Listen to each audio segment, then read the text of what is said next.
Мына иликтөө чыккандан кийин айрымдар ушул иликтөөдө мурдагы президенттин аты аталбай калды. Бул жагынан кайсы бир деңгээлде бир кызыкчылык барбы деген сыяктуу кинелерди коюп атат. Бирок так мөөнөт көрсөтүлдү да 2013 жылдан 2017 жылга чейин. 2017 жылга чейин ким башкарып жаткандыгы бул маанилүү. Ошондуктан кайсы бир деңгээлде мындай түшүнүктөрдү бурмалоо, алмаштыруу аракети болуп аткан жокпу? Иликтөөдө капа болбогула журналисттер. Силер өзүңөр тишиңерди коммунисттерге курчуткансыңар өз мезгилиндечи. Азаттык, свобода деп коммунисттер жамандап, анан демократияга алып келдиңер. Азыр жыргап жашап атабыз да. Силер деле жыргап атасыңар да. Силер көз каранды болуп калгансыңар. Өткөн президент силерди жакшынакай мамиле, достук мамилеге түзгөн. Ошол достук мамилегер бүгүнгө чейин сакталып турат, көрүнүп турат да. Мен эмне үчүн айтып атам? Аттарды айтпаш керек. Атамбаев болобу, Райым Матраимов болобу аны айтпасаңар, мындай маселе бар, мындай маселе деп айтсаңар, анда калыс сакталат эле да. Ал эми сиз айтып аткан мына маселе козголуп атпайбы? Мен 90% иликтөөгө кошулам. Бирок тактаган нерсе жыйынтыгы башкача болуп атат да. Өзбекстандан келген акча деп өзүңөр айтып атасыңар. 700 миллиондон Кыргызстандан чыкты дейсиңер. Ал биздин акча эмес да. Биздин акча чыккан эмес ал. 700 миллион мына Акылбек Сембекович билет. Биздин бюджет үчүн 130 миллион бир жылда деген биз аксап калабыз. Андай жок акча.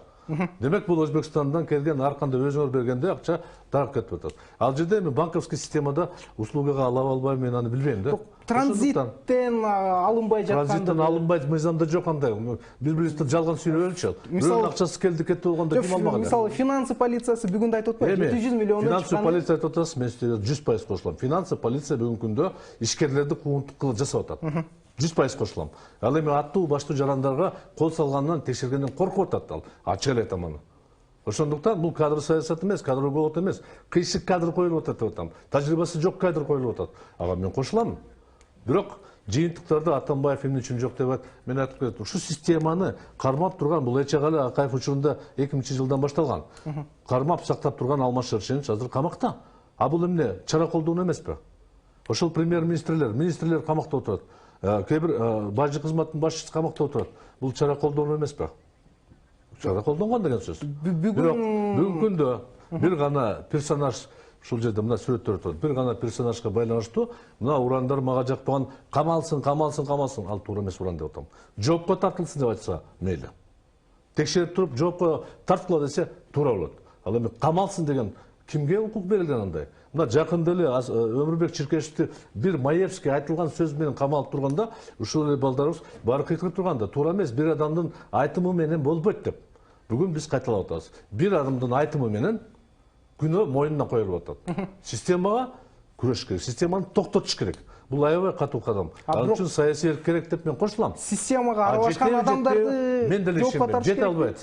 Мен коммунист катары айтып кетем. 30 жылдагы курган коррупциялык система өз-өзүн өзгөртпөйт, алданбагыла. Өзгөртпөйт. Капитализмдин табигаты ушундай. Кичинекей көлөм адамдарга байлык топтош керек, анын үчүн буларды алдаш керек да. Өз-өзүнө эч качан оңдобойт. Цифровизация жакшылык алып келет, сөзсүз. Бирок негизги максат байлык. А байлыкка ким аракет кылат? Бийлик турган жер. Түшүнүктүү. Бүгүнкү күндө Атамбаев абакта. Эгерде ошо мыйзам бузгандыгы аныкталса, жазага тартылыш керек. Тартылбайт. Эч качан тартылбайт. Ага эч ким жазбайт. Мен буга акча бердим деп жазбайт. Ал айтпайт мен жаздым. Бүгүн укук коргоо органдары аныктабаш керек. Эми мындай да за создание коррупционной системы деген бар жоопкерчилик. Бирок аны алып түзгөн эмес болчу. Ал улантып кеткен. А бүгүн токтодубу ошол нерсе? Бүгүн ал системада, мисалы үчүн мына силер айтып атасыңар. Бир жүк ташуучу жазып бердиби? Мен $5000 бердим деп жазып бердиби ошондой да? Аралашкан адам айтып жүрүп атпайбы? Жок, айтып жүргөн эмес. Жазып берди. Сюжетте бар да. Мисалы, сюжетте мен жеткирип бердим. Жүк ташуучу, өлүп калган адам сөзү кандай уголовный? Өлгөнгө чейин айткан да. Бүгүнкү күндө эгерде 500 машина ай сайын жүрсө, 500 машина бир шопур жазып береби? Кеп, мен жана башынан айттым го, бекер эмес. Эки тараптуу болуп атпайбы? Эң өкүнө турган ушул болуп атат. Эгерде ошолор жазып берсе, мына мен ай сайын 5000 сом рейске берип атам десе, анда камаш керек сөзсүз. А божомолду кантип? Орустардын сөзү бар, не пойман, не вор. Бул ачуу чындык болуп атат, эле жок да.